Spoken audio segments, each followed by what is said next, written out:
Hello everyone. In today's video, I will show you exactly how to reset the Gorenje dishwasher. Now, if your machine is stuck, showing an error or not responding at all properly, a quick reset is going to fix a lot of issues.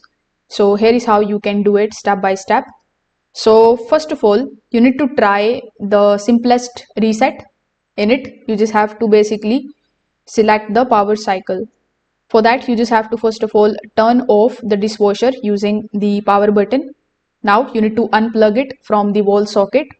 Wait for about 1 to 2 minutes. And what this is going to do is it is going to clear any temporary system glitches.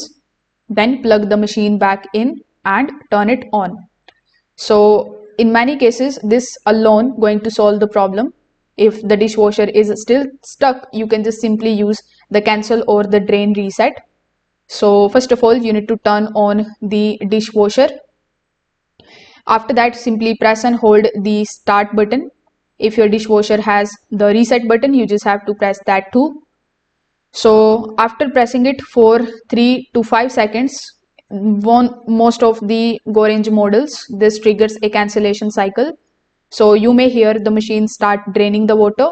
Wait until the process completes, and if your model has no dedicated reset label, you can try this common combination in which you just have to press and hold the start button or press the start button plus you just have to press the program button together for a few seconds. Now different models vary slightly, but the logic is the same. Force the machine to cancel the current cycle. Now, if this video helped you out, make sure that you like this video and subscribe to the channel. Thanks for watching.